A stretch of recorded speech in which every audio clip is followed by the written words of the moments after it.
Estas fotografias foram tiradas em Espanha no verão de 2016. Este é o muro do cemitério de Badajoz, na atualidade, e esta é uma fotografia tirada em agosto de 1936. O Mediterrâneo é famoso pela sua beleza. Em fevereiro de 1937, a estrada entre Málaga e Almeria, por onde viajavam 150 mil refugiados, foi bombardeada por fascistas espanhóis, italianos e alemães. As Portas do Sol no centro de Madrid. Por trás destas portas, centenas, possivelmente milhares, foram torturados. Este cemitério em Málaga contém os restos mortais, na sua grande maioria anónimos, de 4.500 pessoas assassinadas por defenderem a Segunda República.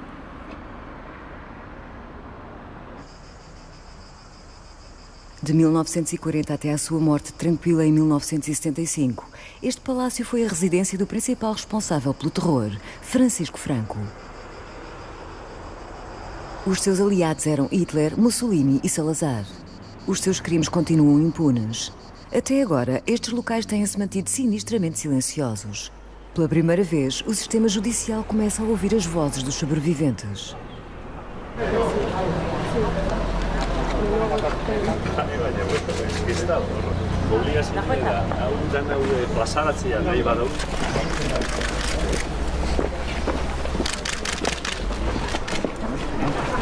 Buenos días. Señora, Elisa. ¿qué tal? Elisa. Ana Mesuti. Encantada. Encantada de conocerla, ¿eh? Eta Máximo Castro. Sí. Bera, Argentinatik etorri da zuzenian zuekin egotera. Te estoy diciendo que has venido directamente de Argentina para estar con ellos. Para darle una mano. Bueno, entráis ya con el... Sí, entramos, ¿Le acompañáis, por favor? Perfecto. ¿Le acompañas, por favor? Muchas gracias. Vamos. Pues supongo que nosotros no podremos entrar. Pregunto.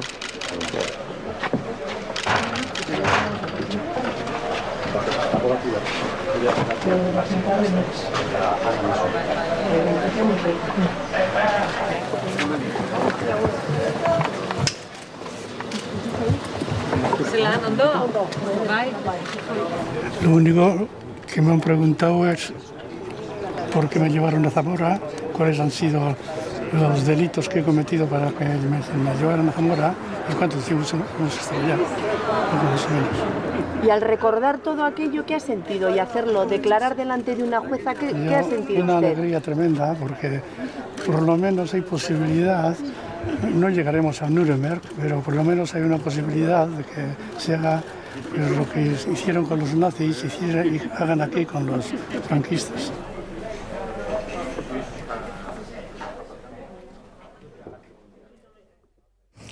Con esta causa yo aprendo lo que ha sido aquí, lo que han vivido los españoles. La sociedad argentina, donde yo me he movido, Jamás se habló que Franco era un dictador. se lo tenía a Franco como un general valiente que trajo la paz a España. Desconociendo todo esto que está surgiendo a través de lo que dice la querella. Es increíble que diga, y lo dice porque es así, ¿no?, que en Argentina al general Franco se le ha considerado un general valiente y que trajo la paz. Bueno, de alguna manera, en Europa también la sensación de algunos países y de gobiernos, pues claro, que ya son, que el franquismo lo tienen como muy lejano, pues piensan algo de eso y piensan además que aquí ya se hizo la justicia que se tenía que hacer, fueron juzgados y se les exigieron responsabilidades a quienes se les tenían que exigir y se quedan con la boca abierta cuando les dices que ni uno, pero es que ni uno, ni siquiera por demuestra, ha pasado por la cárcel por todo lo que hizo en 40 años de dictadura, ¿no? Entonces, pero bueno, entonces eso está sin solventarse. Pues claro que está sin solventarse. Y les dices que hay cientos de miles de personas todavía enterradas, no se sabe dónde, Y no se lo creen. Y les dices que después de Camboya es el país donde más enterramientos hay, en cunetas y en cementerios, y es que cuesta creer. Claro, cuando salió esta foto, que es de 17 de octubre del 2008, la foto esta era terrible, ¿no? De que la derecha viera esta foto 72 años, 2 meses y 28 días después del golpe, Franco y sus generales acusados de crímenes contra la humanidad. Esta foto de capa surgiu após tribunal espanhol, pela primeira vez, ter ordenado uma investigação aos crimes cometidos durante a ditadura de Franco. Os acusados são os generais que organizaram um golpe contra a Segunda República. O juiz espanhol Baltasar Garzón acusou os generais de terem urdido plano sistemático para intimidar os cidadãos espanhóis leais ao governo democraticamente eleito. Mas o próprio Garzón, que ajudou a acusar os ditadores no Chile e na Argentina, foi alvo também de acusações. Foi considerado culpado de perverter o curso da justiça e proibido de exercer direito durante 11 anos. Em 2010, a Argentina retribuiu, apresentando outra ação judicial com base na jurisprudência internacional. Nos pusimos a trabajar en la querella, que se apoya mucho, cabe decir, cabe reconocer, en los autos del juez Garzón, porque el criterio era, por lo menos el mío era, decir todo lo que acá no pudo decir o acá se consideró que era inválido para la posibilidad de iniciar juicios, nosotros lo recogemos, ¿no?, como testigo y lo hacemos valer en una causa universal. La querella argentina se caratula genocidio y o crímenes de lesa humanidad. Si nosotros quisimos cubrir todo el espectro de los crímenes internacionales que se cometieron, se podrían agregar crímenes de guerra también, ¿no? De lo que estamos hablando es que una de las características específicas del caso andaluz es el genocidio brutal que hizo aquí el franquismo. Ese libro, que está calentito, recién salido del horno, como si dijéramos, ¿no? De hecho es un adelanto de la edición. La Victoria Sangrienta, yo creo que permite entender perfectamente de lo que estamos hablando, ¿no? De miles y miles de asesinatos, de un genocidio y de una catástrofe humanitaria, ¿no?, como dice el autor. Hay que superar esa etapa desde el reconocimiento de la verdad y desde el reconocimiento de la dignidad de la víctima. La doctora nos explicaba a la mañana, ¿no es cierto?, estaba sorprendida que tanta opresión hizo que las propias víctimas callaran tanto tiempo, ¿no es cierto? Entonces eso evidentemente conspira que el mismo damnificado o la familia extensiva guarden en silencio y de eso no se habla, y recién después de tantos años están aflorando, ¿no? El miedo de hablar, eso es lo que llama la atención. Y hablan las víctimas y al hablar después empiezan a llorar, ya sea por teleconferencia, personalmente en la Argentina, aquí nos pasó ayer con el señor que tomamos. O sea, hay algo adentro que se ve que llevan años y años que no se lo han podido sacar. Bueno, muchísimas gracias. Gracias a vosotros, de verdad. Y por toda la atención. María, él es un señor mayor también de Marchena que tiene a sus dos padres asesinados. El quería saludarla simplemente. Mucho gusto. Él tiene muchas ganas de las videoconferencias, de participar en Madrid en las videoconferencias. Su nombre está en un listado que hemos enviado. Y nada, él está... He podido recopilar y la denuncia, en fin, todo. A ver lo que... Se quedó sin padre muy pequeño. Se nos acaba la vida, hija. Antes del fin de año le tomamos declaración. Quédese tranquilo. Tiene muchas ganas, tiene muchas ganas. No le digo inmediato porque tenemos que mandar exhorto y toda una serie de trámites que hay que hacer. Pero sí le prometo que antes del fin de año usted se sienta... Somos muchos los que quedamos desamparados. Bueno.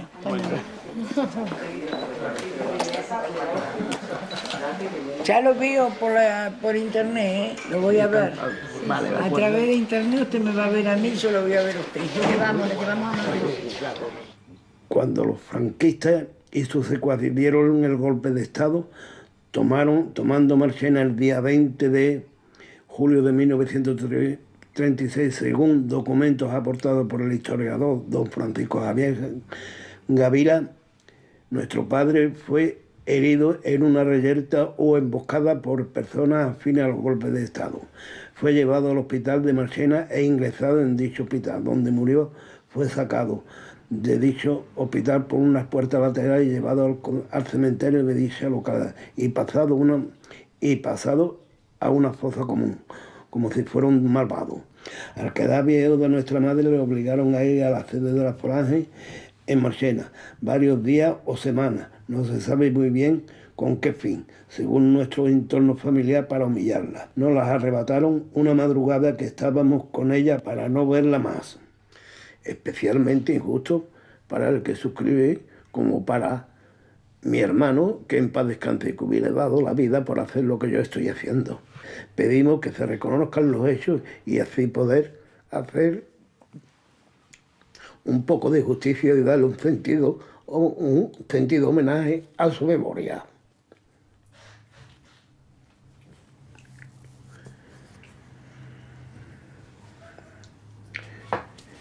Y son los protagonistas, de hecho.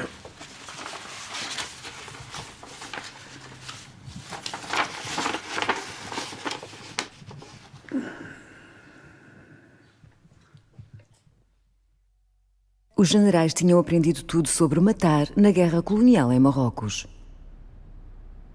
O escritor Arturo Barea descreveu o seu comportamento como um misto de campo de batalha, bordel e taberna. Em julho de 1936, o golpe começa a falhar. Encontrou resistência. Pediram ajuda à Itália e à Alemanha. Foi criada a primeira ponta aérea na história. 13.000 mercenários foram transferidos de Marrocos para o continente. 4.500 marcharam sobre Badajoz. O general Iague deu carta branca às suas tropas. A população tinha vindo a ser aterrorizada pelos bombardeiros franquistas, mas o pior estava ainda para vir. As tropas de Iague saqueavam e violavam. Cortaram os genitais e os seios a algumas vítimas. Centenas de prisioneiros foram metralhados numa praça de touros. Aqueles que tentassem fugir eram barrados pelos guardas fronteiriços portugueses. Alguns dias mais tarde, Iague disse aos jornalistas: "Claro que matamos pessoas. Estavam à espera de quê? Que arrastasse atrás de mim 4.000 prisioneiros comunistas? Ou ia libertá-los e deixar que Badajoz ficasse de novo sob domínio comunista?" Entraban en los pueblos a liquidar, a hacer desaparecer físicamente a la gente, a matar simplemente porque habían sido republicanos, porque habían votado al Frente Popular. Es decir, que ni siquiera el encarcelamiento les bastaba. Había que hacerlos desaparecer. El elemento esencial del genocidio es que el grupo victimario define cuál va a ser como grupo al grupo victimizado, al grupo que va a ser su víctima. Es decir, por ejemplo, se da el caso, el ejemplo se da muchas veces en jurisprudencia, el caso de Ruanda. ¿Quiénes definían a las víctimas del franquismo? El franquismo mismo. Eso que había ocurrido en el 36, había que taparlo, había que olvidarse de todo eso. Y lo hicieron, una de las formas en que lo hicieron fue cubriendo todo con lo de la guerra civil. La guerra civil fue terrible, se mataron hermanos entre hermanos, familias enteras. Guerra civil. Pero no, guerra civil no. Primero hay una etapa de unos cuantos meses donde no hay guerra civil todavía y lo único que hay es una corta de cabeza y una limpia, como llamaban ellos, una limpieza social, lo llamaban, donde van a saco. Habían acabado con vidas, habían acabado con una clase social, en realidad habían acabado no solo ya con la República y con lo que fue la República y lo que representaba, ¿no? Querían que no quedara huella alguna de la República. Les lleva a la ruta del golpe, son desde que se produce el golpe el 17 de julio hasta que se les para en seco el 7 de noviembre en Madrid. Que esa sería la etapa del golpe, que fracasa. Y una vez que fracasa la toma de Madrid, se plantean de otra forma a ver qué es lo que hacen. Ya entran ahí en juego los nazis y los italianos, que son los que aconsejan y plantean a Franco las posibilidades que hay, lo que puede hacer, una ayuda abierta, un reconocimiento a la figura de Franco, ¿no? Y bueno, ya se convierte en lo que claramente sería una guerra, ¿no? Convencional, con fuerza a un lado y a otro, con frentes, con todo eso, ¿no? Até esta altura, a Alemanha ainda não tinha enviado oficialmente tropas. Havia-se apenas limitado a apoiar Franco secretamente. Mas agora, a Legião Condor tinha sido oficialmente formada. Imagens de filmes a glorificar o nacionalsocialismo encomendados pelos nazis. Nos julgamentos de Nuremberg, Hermann Göring disse: enviei grande parte da minha frota de transporte e uma série de destacamentos de teste formados por caças e bombardeiros e armas antiaéreas. Deu uma oportunidade de descobrir em situação de combate se o material tinha sido desenvolvido de forma adequada. Para permitir às minhas forças ganhar um certo nível de experiência, certifiquei-me que havia uma rotatividade considerável. Sucessivamente, os soldados eram revezados. Os crimes cometidos em Espanha não foram abordados em Nuremberg. A primeira grande cidade a ser atacada por bombardeiros italianos e alemães foi Madrid. A capital espanhola foi defendida, em parte porque a União Soviética tinha enviado um pequeno contingente de conselheiros e armas. As brigadas internacionais também chegaram, grupos de antifascistas vindos de mais de 50 países. Franco parecia preferir uma guerra lenta, de forma a continuar com as suas operações de limpeza. Na primavera de 1937, o general Mola tentou ocupar a região basca. La quema de Guernica fue el 26 de abril. Y eso también tengo bien, me acuerdo de que mi padre estaba arando para sembrar el maíz. Hay un terreno que tenemos aparte de aquí del caserío, y cuando empezaron a venir los aviones, a mí me daba la impresión que venían de Ízaro, del mar, pero claro, eran a la vuelta, porque dice que entraban por Oiz y daban la vuelta ahí, y pasaban los aviones por encima nuestro, para Guernica, es cuando echaban las bombas, y a la noche desde nuestro balcón se veía que todo estaba en llamas. Llegó el día 29 de junio, fueron a misa, y cuando salieron de misa los esperaban una pareja de la Guardia Civil y dos chicos jóvenes de 17 años, de aquí de Busturia, dos chavales vestidos de falangistas ya, les esperaron y les dijeron a las guardias, pues este y este. Mi padre, Román Cerreta, Andrés Ciarreta, y mi padre Doroteo, los llevaron a Bermeo, ya no les vimos más. ¿Cuándo los ejecutan? El 5 de agosto. El 5 de agosto de 1937, yo me acuerdo que nos levantamos de la cama, por lo menos yo, y la madre estaba arreglando unos calcetines nuestros en el balcón llorando, y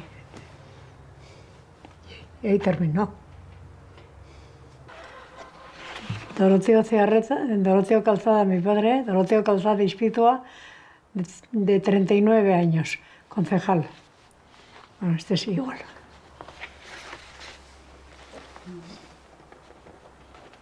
El contexto es fundamental para los crímenes contra la humanidad. Un contexto de represión, la sistematicidad, la generalidad, la planificación, la deliberación, es decir, esos cuatro conceptos que pueden variar entre un instrumento y otro, pero que están siempre presentes.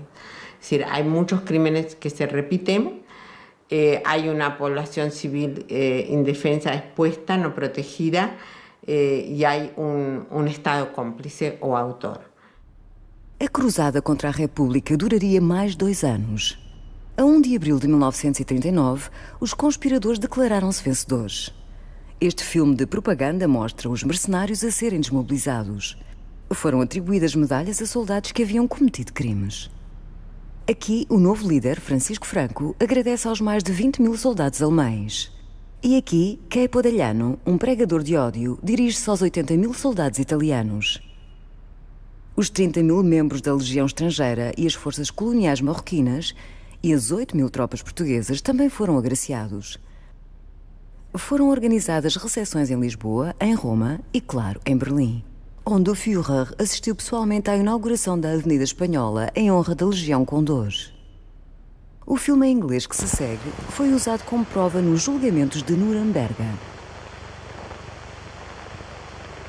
Welcome home of German Legion from Spanish War, 6 June 1939. The Führer reviews the parade. With the music of the Legion March, the units passed by, dressed in the uniforms in which they fought in Spain. Brigadier General Freiherr von Richthofen, the last commander of the Legion, together with his predecessors.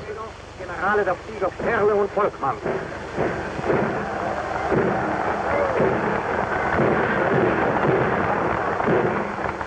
The colors of the Legion Condor, which were presented by Generalissimo Franco.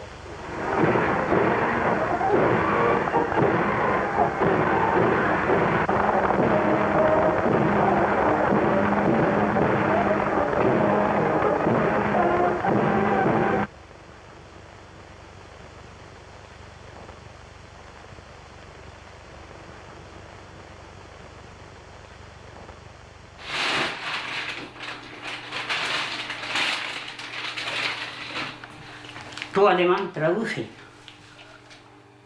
Mi padre le nombra a Franco en el 40, pues esto sería a raíz de terminar la guerra, 39, en agosto del 39 aproximadamente.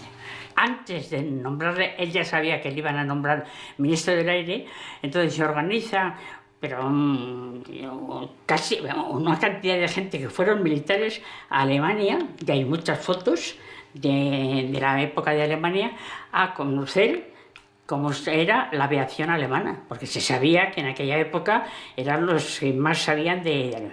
Y a ese viaje va un montón de gente, repito, hay muchas fotos, y en ese viaje me imagino que sería cuando Goering le regaló el cuaderno. Yo tengo de una cena o de una comida la situación, y fue a invertir, vamos, a conocer la parte de aviones que tenía, eran los únicos que en aquel entonces verdaderamente vamos, no se sabía absolutamente nada de lo que había pasado, pero es un viaje totalmente oficial, que no quiere decir bajo ningún concepto en que tú comulgues con este señor.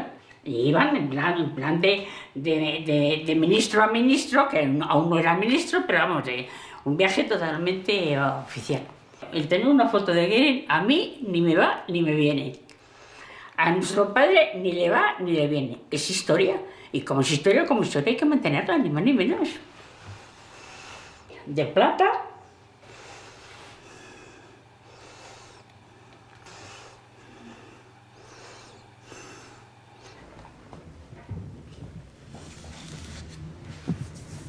Bueno. Terminó la guerra y Franco dijo que todo el que no se hubiera manchado las manos de sangre, que podía volver a sus casas. A los 4 días vinieron a llevarse a mi padre a la cárcel. No se despidió el pobre de nadie. Nada más que bajaba, se puso las manos en alto, las puso así que estaba durmiendo, y se lo llevaron. Y ya no lo hemos vuelto a ver más. Lo llevaron a la cárcel donde ya lo sacan para ejecutarlos. Entonces mi madre, la pobre, se quedó viuda con 7 hijos. Y yo por las noches me despertaba y decía, ¿cómo la habrán enterrado? Boca arriba, boca abajo. A ver si ahora tenemos suerte y vemos aunque sea un hueso o una ceniza. Porque debemos de hacerle un entierro como a tal a la gente se le ha hecho. Un entierro digno. Hay gente que dice, en el camino, en tal costado, están enterrados, en el 16 que está para abajo, es mi padre. Necesitaríamos, a través de exhorto, que nos autorizaran a ver si es cierto que están esos cadáveres, poder probarlo.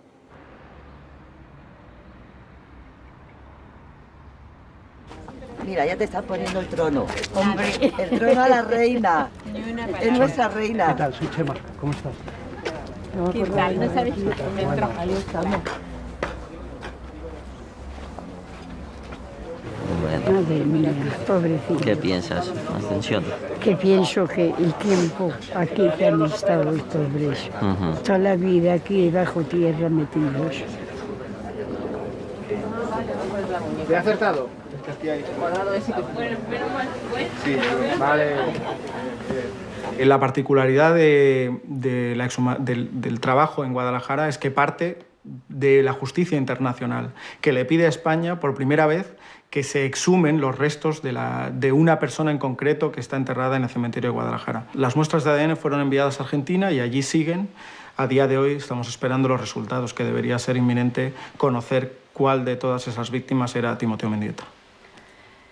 Como pasa en muchos otros lugares, en cementerios además grandes y de poblaciones, son fosas que no tienen que ver con la guerra, sino que tienen que ver con la represión franquista posterior a la guerra, ¿no? El ir asesinando a personas que están en contra del régimen o que han estado luchando en contra del régimen. Entre 1939 e 1949, dezenas de milhares foram executados. O estado de guerra durou até 1948. Forças de guerrilha republicanas ofereceram resistência até aos anos 50. Em 1939, foi aprovada a Lei da Responsabilidade Política. A oposição ao golpe e ao movimento nacionalista foi declarado crime capital. Centenas de prisões foram construídas, 185 campos de concentração. Os reclusos deveriam ser moralmente purgados através da redenção dos crimes por via do trabalho. O psiquiatra António Valerro Narrera proporcionou a justificação médica. Em 1938 começa as suas experiências em membros das Brigadas Internacionais e depois em mulheres republicanas. Narrera procurava um gene comunista. Encarava o marxismo como uma doença mental. Segundo ele, a raça espanhola apenas poderia ser salva se as mulheres comunistas fossem separadas dos seus filhos. A Igreja Católica ajudou de bom grado. Para evitar a perseguição, nos últimos dias da guerra, muitos republicanos fugiram para a França. Mi madre sí, estos se marchan a finales del 38, principios del 39, muy al principio. Estos se marchan andando en esa retirada. En esa retirada en la que algunos historiadores hablan de 15.000 muertos ametrallados por aviones italianos y algún alemán, ¿no? Los últimos kilómetros pues ya eran masas de gente, más de 500.000, ¿no? El cruce de fronteras, con ese deseo de penetrar en ese país que muchos intelectuales habían trasladado, pues el mito de liberté, égalité, fraternité française, que se quedaron pues en aparcarlos en campos de concentración, rodeados de alambradas, vigilados por gendarmes. Uno de los primeros campos fue Argelès-sur-Mer, que está a muy pocos kilómetros de la frontera. Además había la publicación, la frase de ahí vienen los indeseables, les indésirables, con que se tachaba a los españoles, porque al fin y al cabo eran rojos, comunistas, anarquistas, por Dios, es lo peor de la sociedad y tal. Francisco, que estaba con la columna de Urruti, cuando cruzó la frontera, esto fue para ser conducido con gente de las brigadas internacionales, con comunistas, anarquistas, al campo de Le Vernet. De Le Vernet fue llevado a los batallones de trabajo de la línea Maginot. En el momento de llegar los alemanes es conducido a unos Stalag y de ahí llegó en un convoy de 469 a Mauthausen en abril, a finales de abril del 41.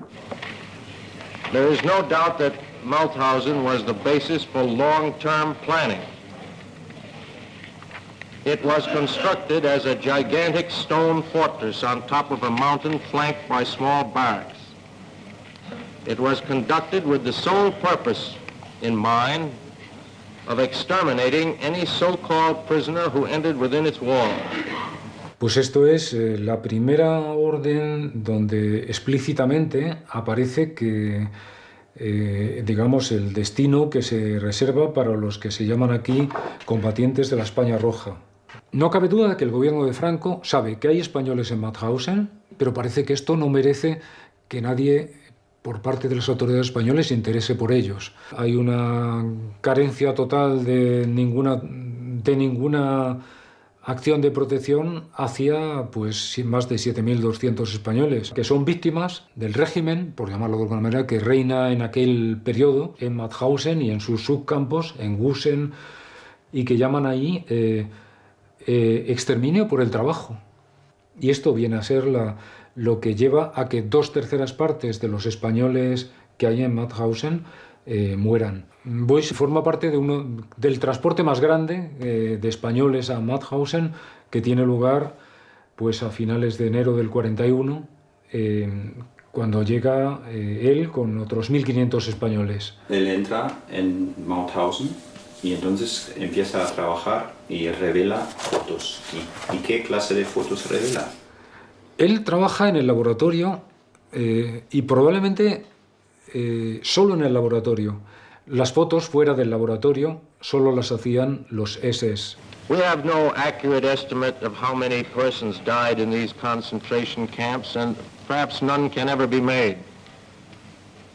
But as the evidence already introduced before this tribunal indicates, the Nazi conspirators were generally meticulous record keepers. But the records which they kept about concentration camps appear to have been quite incomplete. ¿Cómo se consigue revelar fotos y luego usar esas fotos en un juicio tan importante? ¿Cómo se consigue esconderlas? Claro, ¿y cómo se esconden? Sí. ¿Cómo se organiza?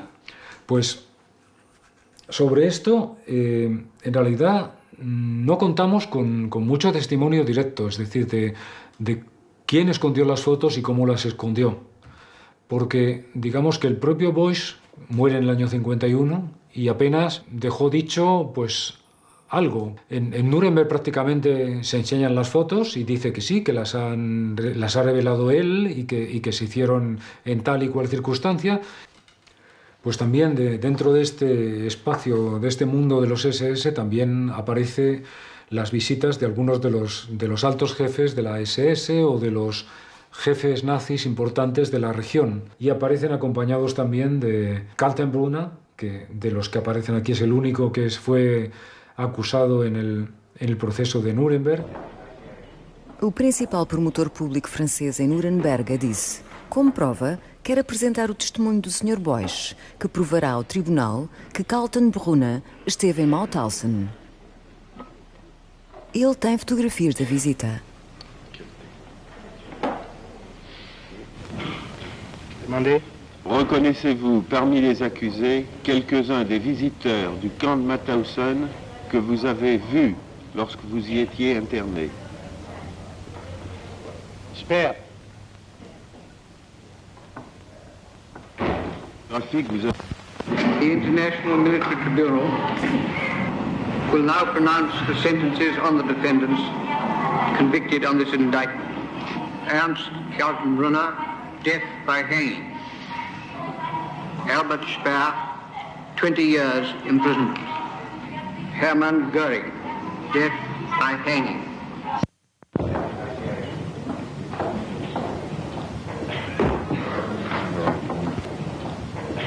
Bueno, pues todos estos forman parte del grupo que hubiera acabado en un banquillo si Nuremberg hubiera mirado para acá, cuando ya se produjo el final de la Segunda Guerra Mundial y se plantearon, no llegamos a fondo, porque en realidad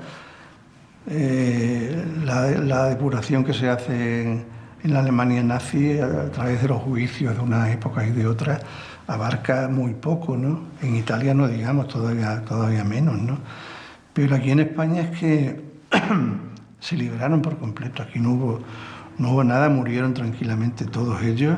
Que este señor pudo decir todo esto, pudo incitar a esos crímenes tan terribles sin que le sucediese absolutamente nada porque murió, ¿no? Entonces, nuestra lucha contra la impunidad, en este caso, falla. eran los años 44, 45, de exaltación por la derrota de los países del eje, pues todos con la esperanza de que el régimen desapareciera pronto, como debía haber sido, de acuerdo con la resolución de Potsdam y con otras resoluciones de Naciones Unidas e todo esto. A condenação da Espanha como Estado fascista por parte das Nações Unidas depressa se tornaria irrelevante, porque os aliados precisavam de Franco como aliado na luta contra o comunismo. Em 1955, a Espanha de Franco foi aceita como membro das Nações Unidas. Os Estados Unidos concederam empréstimos. Em contrapartida, os Estados Unidos foram autorizados a estabelecer bases militares em Espanha. Em 1959, o presidente Eisenhower levou a cabo uma visita de Estado à Espanha. Os anos 60 foram para a Espanha anos de crescimento económico, mas os problemas estruturais permaneciam por resolver. Trabalhadores e uma nova geração rebelavam-se contra a ditadura de 30 anos. A resposta do Estado: prisão, tortura, execuções. Yo hablo de esto de la impunidad y hablo de la relativización del concepto de impunidad por una gran mayoría de víctimas que no tienen gente a quien imputar, personas a quien imputar. Pero se hace insoportable la convivencia dentro del mismo espacio social del torturado con su torturador. Se hace insoportable esa impunidad a ojos vista, en el sentido más literal del término, de que pudo haberme hecho sufrir tanto y acá está, tomando café al lado mío. El capitán Muñecas, Guardia Civil. Yo conozco, puedo decir, casi a centenares de personas que han sido torturadas por Muñecas. Y no me da ningún miedo decirlo, porque es lo que me dicen las personas que han estado en las manos de Muñecas y cómo se comportaba él como guardia civil, por ejemplo, en Zarauz, donde torturó a personas. Respecto a cómo son las torturas, de todo tipo, bañera, por electrodos, golpes. Tengo incluso testimonios de cómo se comportaba él, andando a caballo por Zarauz. Este fue el que me torturó a mí. Este es el torturador por excelencia en Madrid, si es que se puede hablar de excelencia. Recordaré toda mi vida una situación en la que me tienen colgado por las esposas en la tercera planta de la Dirección General de Seguridad, y ese interfecto se dedica a darme patadas y golpes de karate como si fuera pues un saco. Y se me queda muy serio mirando y me dice, tengo unas manos que son armas mortales y te puedo destruir, o sea que ya puedes seguir cantando. Cuando yo entré en la Dirección General había pasado un conato de hepatitis y el médico te hace una revisión cuando entras en las jefaturas de policía. Y esto quiero decírselo a todos los presos del mundo, que no les digan nunca a los médicos de la policía si tienen alguna enfermedad o alguna dolencia. Porque con la ingenuidad, repito, que nos caracterizaba, pues yo le dije que había tenido un conato de hepatitis y que realmente hacía muy pocos días que me había levantado de la cama y no sé qué. Entonces los primeros golpes fueron al hígado. También los golpes iban al abdomen y repetían, puta, así no parirás más. Así realmente, bueno, no es que pensara hacerlo, pero es que me abrieron la matriz a porrazos. O sea, luego sí, he tenido 11 operaciones después. Cuando ya hacía 8 días ya no podía tenerme en pie. En realidad me arrastraban porque ya no me sostenía. Además pensé que no valía la pena. Pues si podía pensaba que no valía la pena hacer el esfuerzo de intentar levantarme y tal, porque en realidad uno piensa en esas condiciones que te vas a morir, ¿no? Y lo único que deseas es que sea rápido. Os jovens radicalizam-se e pegam em armas. No final dos anos 60, a organização basca ETA assassina um polícia que tortura prisioneiros desde 1938. No início dos anos 70 foi formado o MIL, um grupo armado anarquista. Não tentou assassinar ninguém. Em vez disso, assaltava bancos para apoiar os trabalhadores em greve. Em 1973, Puig Antich, membro do MIL, foi cercado pela Guarda Civil. Um polícia foi morto e Puig Antich acusado da sua morte. A 20 de dezembro de 1973, começa o julgamento de 10 sindicalistas pertencentes à poderosa e não violenta Comissão dos Trabalhadores. O julgamento foi ensombrado pelo assassinato do primeiro-ministro Carrero Blanco pela ETA, que era visto como o continuador da ditadura. ¿Cuándo fue el punto en el que os disteis cuenta, la familia, de que la cosa no iba a terminar bien? Cuando lo del Carrero, porque fuimos a verle la siguiente visita y dijo, después del Carrero voy yo, dijo. A partir de este atentado, la cosa fue súper rápida, o sea, esto fue en diciembre, que sí, o en noviembre, no me acuerdo. Y el juicio fue el 8 de enero. No se admitieron pruebas. La prueba de balística, la respuesta de los militares fue, no, nosotros somos militares, de esto entendemos mucho. ¿Hubo irregularidades? Muchísimas, muchísimas. No sé, se escondieron la tira de pruebas y se saltaron. O sea, sus mismas leyes se las saltaron por donde quisieron. ¿Cuándo se ejecuta a tu hermano? El 2 de marzo a las 9 y cosa.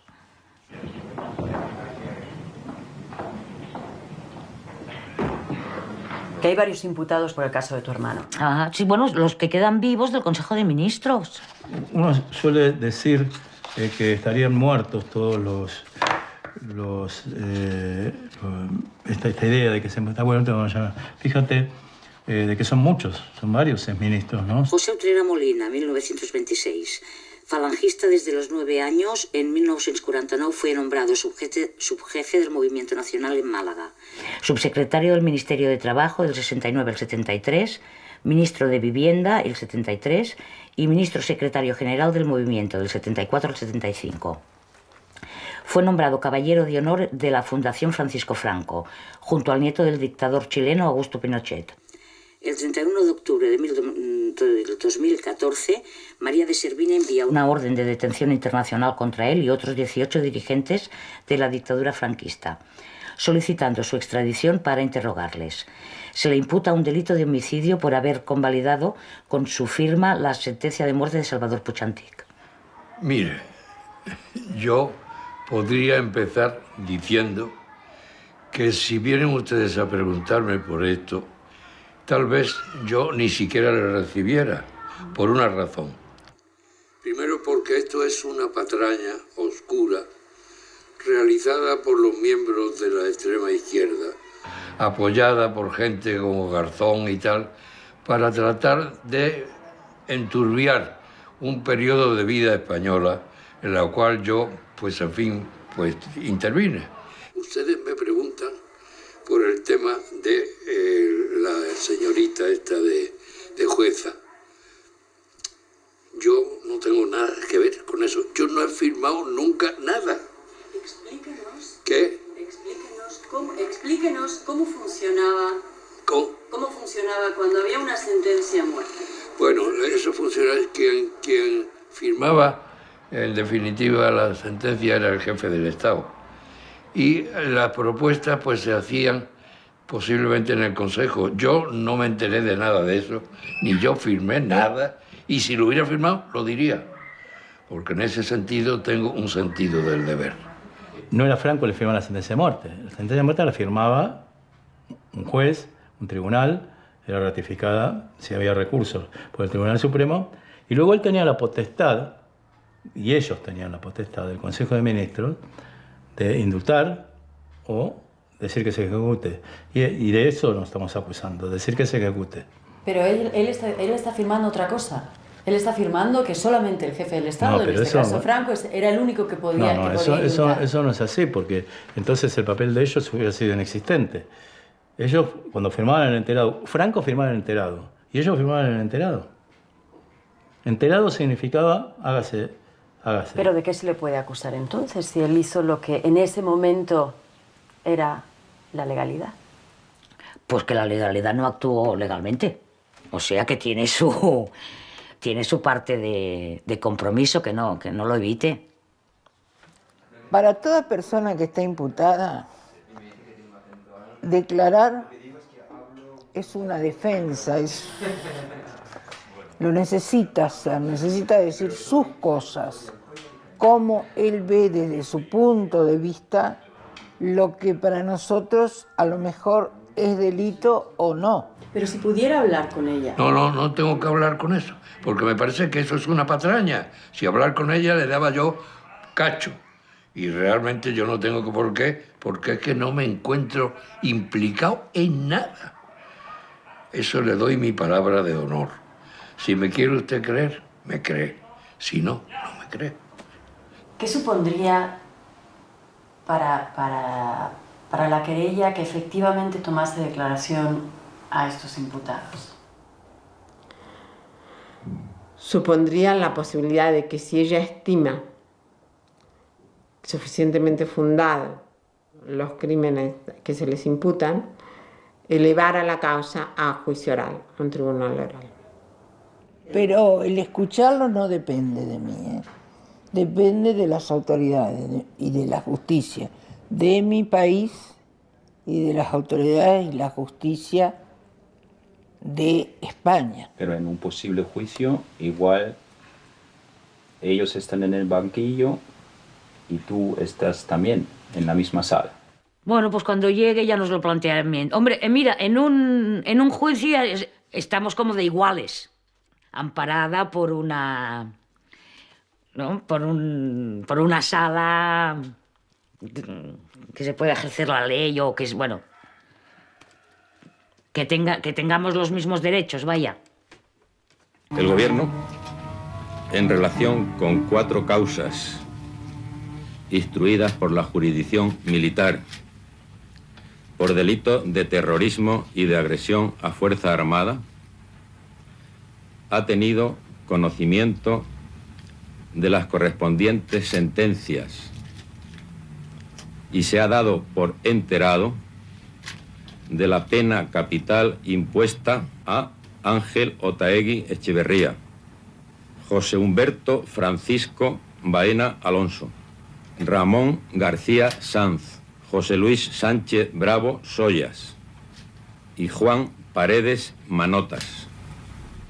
4 dias após as últimas execuções durante a ditadura, foi celebrado o Dia do Caudilho.